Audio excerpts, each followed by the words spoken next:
Terima kasih masih di Breaking News Kompas TV, saudara, dan kita sudah terhubung dengan pakar teknik sipil struktur ITS Muji Irawan yang akan membahas bersama kita terkait dengan proses evakuasi di Ponpes Al-Kozini, Sidoarjo, Jawa Timur. Pak Muji, selamat pagi Pak Muji. Pak Muji bisa mendengar suara saya jelas ya? Jelas ya. Oke, Pak Muji, Anda saat ini berada di lapangan langsung di lokasi tempat kejadian perkara. Bagaimana Anda bisa menjelaskan proses evakuasi yang akan dilakukan pada hari ini, sesulit apa dan prosesnya akan seperti apa, Pak Muji? Ya, terima kasih. Bisa saya sampaikan bahwa hari ini kita memasuki fase-fase terakhir di mana masih ada sekitar 13 korban yang harus kita selamatkan di area A3 yang dibuat oleh peta oleh Basarnas, di mana saat ini masih ada 3 lantai yang ambruk di bawahnya, sehingga kita konsentrasi untuk bisa membongkar 3 lantai yang ada dengan menggunakan alat berat breakers. Ini sedang kita lakukan supaya bisa pekerjaan pembersihan segera dilakukan. Pada intinya kami ingin membuka akses ke lokasi korban agar bisa mengevakuasi 13 korban yang ada, sehingga pekerjaan untuk evakuasi korban bisa dinyatakan selesai oleh Basarnas. Yang sedang kita sampaikan, mudah-mudahan sampai jam 12 atau jam 13 bisa selesai pagi ini. Demikian. Oke, Pak Muji, ini kan kabarnya reruntuhan tersebut sisa 20% yang akan nantinya dibongkar. Kalau melihat, apakah mungkin saja pada hari ini 20% tersebut akan diselesaikan hingga tuntas, atau bagaimana sebenarnya pembongkaran ataupun pencarian evakuasi tersebut? Kalau pembongkaran dalam rangka evakuasi memang tinggal 15-20%, itu diupayakan selesai hari ini, dan dilanjutkan pembersihan puing-puing yang sisa yang sudah tidak ada korban, dan fokus pada kondisi untuk menghindari konstruksi yang menyangkut di kondisi bangunan existing agar bangunan existing tidak tertarik ambruk. Sementara kita selamatkan dulu korban, habis itu kita selamatkan gedung existing untuk pembersihan 100%. Sehingga kalau bisa siang ini kita bisa membantu evakuasi korban sebanyak 13. Demikian. Oke, dan Pak, apakah memang ini dengan 20% ini akan dilakukan dalam arti bahwa tidak, karena begini, ada info pembongkaran ini selesai hari ini karena susahnya untuk membongkar hingga sisa 20% ini, sebab saling menyambung struktur bangunan yang ada di samping kiri. Karena kalau misalnya membongkar yang satu akan mengganggu struktur bangunan yang lain. Betul seperti itu, Pak? Ya, betul. Artinya kalau kita fokus korban, mudah-mudahan selesai siang ini. Ada 13 itu, begitu bisa terbuka aksesnya, bisa langsung kita evakuasi 13 korban tersebut dalam waktu cepat, karena tim Basarnas sudah standby untuk melakukan evakuasi karena menunggu dibukanya akses dari bawah. Di bawah tumpukan 3 lantai yang ada di atasnya, itu kita fokuskan itu sehingga pekerjaan Basarnas untuk evakuasi korban selesai. Selanjutnya kalau evakuasi korban selesai, kami akan berhati-hati untuk menarik atau membongkar sisa puing-puing yang ada yang tersangkut pada gedung existing, agar tidak ada tarikan pada gedung existing sehingga gedung existing akan tidak stabil dan menyebabkan roboh. Ini juga hal sangat penting. Meskipun evakuasi korban selesai dilaksanakan. Oke, Pak Muji, ini saya catat juga bahwa perhatian ini langsung dari Presiden Prabowo yang mengatakan akan mendata kondisi konstruksi bangunan pondok pesantren di seluruh Indonesia. Berhubungan dengan konstruksi ini, kalau Anda melihat dari pesantren Al-Kozini, apakah menurut Anda ini sebuah konstruksi yang tidak sesuai aturan atau seperti apa sebenarnya? Ya, kalau ditanya mana yang paling penting untuk konstruksi seperti fasilitas umum pendidikan yang berbentuk gedung bertingkat ini, adalah yang kami temukan bahwa sambungan-sambungannya itu tidak bekerja, tidak dipasang dengan baik. Kayaknya orang bisa membangun bentuknya dari luar sama, tapi di dalamnya sambungan-sambungan tulangan antar balok kolom, balok-balok ini dikerjakan tidak sempurna.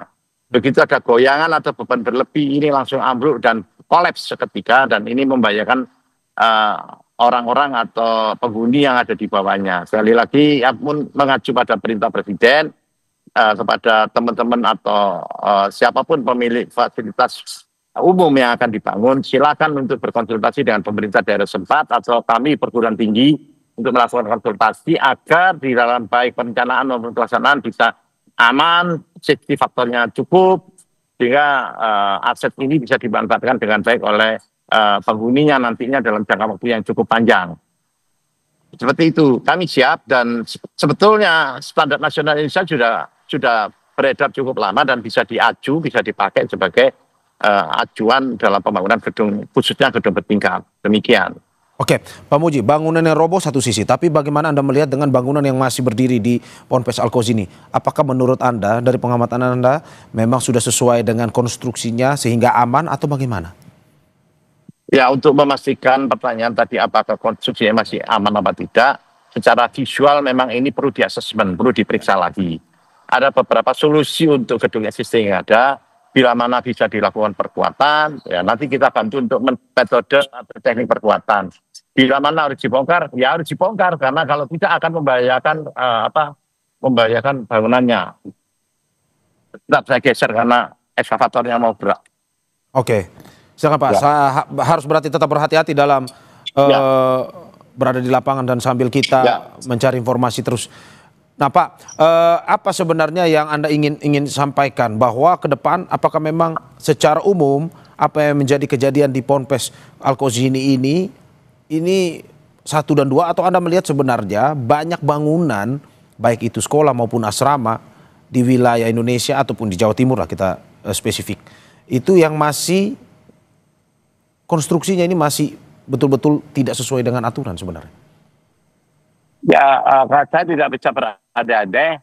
Intinya kami siap, tidak hanya pondok pesantren Al-Kozi ini, pondok-pondok pesantren yang lainnya pun kita siap, dan itu sudah pernah saya lakukan di beberapa pondok yang meminta bantuan ke saya, daerah Lamongan, daerah Situbondo, ada berapa juga masjid-masjid yang mempunyai lantai yang cukup tinggi, termasuk kubahnya, sudah sering kita bantu. Monggo yang lainnya bisa kita bisa merapat ke kami untuk kita bantu. Dan sebetulnya pemerintah daerah setempat juga sudah boleh didatangi untuk minta bantuan baik perencanaan maupun pengawasan pembangunan. Saya kira itu. Saya kira kita tidak bisa berandai-andai. Mari kita bersama-sama membangun aset yang cukup handal. Oke. Demikian. Dan apakah ini Anda juga sudah memberikan masukan kepada pemerintah setempat, baik itu pemerintah provinsi, kabupaten, sehingga tidak terjadi hal yang serupa? Ya, ini sudah saya sampaikan kepada pemerintah Kabupaten Sidoarjo dan Provinsi Jawa Timur. Kami ITS siap melakukan bantuan backup untuk agar pembangunan aset fasilitas pendidikan ini bisa berjalan dengan baik, mulai dari perencanaan maupun pelaksanaan aman buat penghuninya. Oke, Pak, kalau lebih teknis soal pencarian hari ini, bagaimana Anda melihat bahwa pencarian hari ini akan lebih banyak menggunakan alat berat untuk menyelesaikan yang sisanya itu, atau lebih banyak tenaga manusianya dalam arti untuk membongkar reruntuhan yang sisa 20% itu? Saya kira yang saat ini kita fokus ke alat-alat berat karena masih ada 3 lapis lantai yang kita bongkar. Namun demikian kita juga tetap harus memanfaatkan pengambilan material dalam kondisi manual ya. Tenaga ahli, tenaga bantuan dari Polri dan TNI cukup banyak bila mana diperlukan untuk pemindahan secara manual. Tetapi kita sekarang fokus untuk pembongkaran 3 lapis lantai di atas korban dengan alat-alat berat baik breaking, crane maupun ekskavator. Oke, dari 3 lapis yang Anda tadi sampaikan itu sebenarnya kondisi yang paling parah berada di wilayah yang mana, Pak? Di bangunannya? Blok A3. Blok A3 ada ya? A1, A1, A2, A3, A4, A1, A2, A4 sudah selesai, tinggal A3. A3 itu kalau kita membayangkannya itu berada di posisi paling atas atau di dasar? Oh, Dena ya, dari Dena itu sisi barat selatan. Paling atas kiri. Artinya mulai lantai 3, lantai 2, lantai 1. Paling atas lantai 3, bawah lantai 1. 3 lapis itu bisa dilihat dari background. Itu yang terlihat adalah lantai 3. Oke, berarti kalau kita simpulkan ini karena posisi fondasinya atau dasarnya itu tidak bisa menahan beban yang terus berada di atas ya? Kalau fondasi cukup kuat, Pak. Oke. Fondasi cukup baik. Yang tidak bagus adalah sambungan balok kolomnya. Sambungan ini yang akhirnya membuat tekanan bangunan dari atas itu terus menurun ke bawah gitu ya maksudnya? Ya, karena lepas. Balok dan kolomnya lepas, sehingga langsung turun ke bawah. Oke, kalau dari investigasi Anda selama proses evakuasi pun juga proses pencarian korban, melihat konstruksi bangunan ini, menurut Anda apakah memang di awal pada masa pembangunan ini dilakukan oleh ahli atau bukan sebenarnya? Ya, itu saya tidak bisa menjawab karena belum ada informasi yang masuk ke saya. Karena saya masih fokus ke evakuasi korban dan pembongkaran lahan. Nanti bisa ditanyakan karena ini dari pihak-pihak yang berwajib sudah melakukan proses untuk pengumpulan data mengenai pembangunan ini mulai dari perencanaan maupun pelaksanaan. Sedang diproses untuk mengumpulkan data. Oke. Kalau dari materialnya sendiri, kalau Anda melihat secara kasat mata, apakah mungkin memang sudah sesuai dengan standarnya atau bagaimana? Untuk beton sudah kita ambil sampel. Untuk 4 hari lagi kita akan lakukan pengujian. Habis itu tulangan juga, besi tulangan sudah kita ambil, sudah kita potong untuk diuji untuk diameter 16, 19, 20, 13 sudah kita ambil untuk diuji bersama beton pada hari Rabu ke depan oleh pihak Polda. Oke, berarti butuh berapa lama? Seminggu kah untuk mengetahui hasilnya bahwa ini dari bahan bakunya yang digunakan memang tidak sesuai standar atau bagaimana? 1-2 hari selesai. 1-2 hari selesai. Oke, apa sebenarnya yang ingin dicari atau ingin diketahui dari hasil investigasi terhadap bahan baku yang digunakan ini, Pak? Ya, tentunya menjawab pertanyaan tadi, mengumpulkan data siapa yang merencanakan, mengumpul data siapa yang bertanggung jawab terhadap pelaksanaan. Setelah itu siapa yang memproduksi beton, siapa yang mengirim besi, dari mana, hasil mutu betonnya seperti apa, mutu tulang seperti apa, itu akan dapat diinformasikan lebih lanjut karena masih dalam proses pengumpulan data. Oke, apakah memang nantinya hasil ini akan diberikan ke pemerintah daerah atau diberikan kemana? Misalkan ada dari pihak kepolisian atau kemana, Pak? Hasil investigasi tersebut? Itu nanti investigasi dipimpin oleh Polda Jatim. Nanti hasilnya akan tentunya kewenangan Polda Jatim itu menyampaikan hasilnya kepada siapa saja. Tapi kami membackup untuk evaluasi data teknisnya. Oke. Pak, kita kembali ke teknis evakuasi yang akan dilakukan pada hari ini. Berarti optimis ya Pak, hari ini? Saya mohon izin. Ya, mohon izin ini harus segera dievakuasi. Karena saya harus naik ke lantai atas.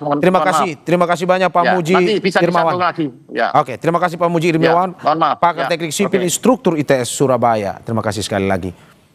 Dan saudara, hingga saat ini masih terus dilakukan evakuasi terkait dengan korban yang diduga masih berada dalam timbunan ponpes yang ambruk Senin lalu. Dan saat ini sudah 8 hari atau tepatnya 1 minggu dalam proses pencarian.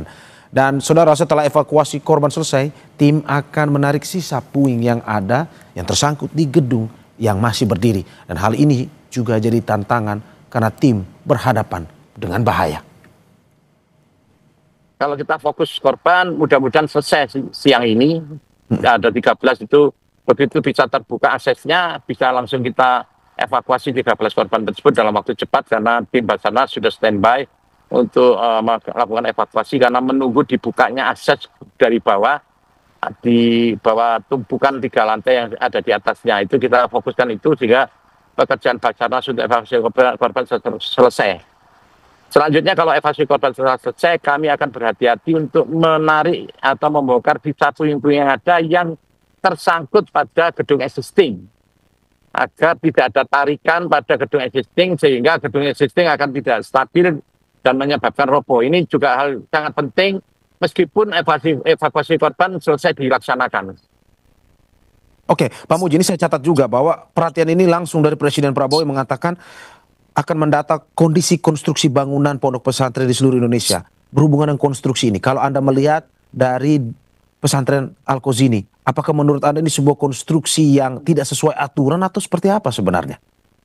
Ya, kalau ditanya mana yang paling penting untuk konstruksi seperti fasilitas umum pendidikan yang berbentuk gedung bertingkat ini adalah yang kami temukan bahwa sambungan-sambungannya itu tidak bekerja, tidak dipasang dengan baik. Kayaknya orang bisa membangun bentuknya dari luar sama, tapi di dalamnya sambungan-sambungan tulangan antar balok kolom, kolom-kolom, balok-balok ini dikerjakan tidak sempurna. Begitu ada goyangan atau beban berlebih, ini langsung ambruk dan kolaps seketika, dan ini membahayakan orang-orang atau penghuni yang ada di bawahnya. Sekali lagi, ya pun mengacu pada perintah Presiden, kepada teman-teman atau siapapun pemilik fasilitas umum yang akan dibangun, silakan untuk berkonsultasi dengan pemerintah daerah setempat atau kami perguruan tinggi untuk melakukan konsultasi agar di dalam baik perencanaan maupun pelaksanaan bisa aman, safety faktornya cukup, sehingga aset ini bisa dimanfaatkan dengan baik oleh penghuninya nantinya dalam jangka waktu yang cukup panjang. Seperti itu, kami siap, dan sebetulnya standar nasional Indonesia sudah beredar cukup lama dan bisa diaju, bisa dipakai.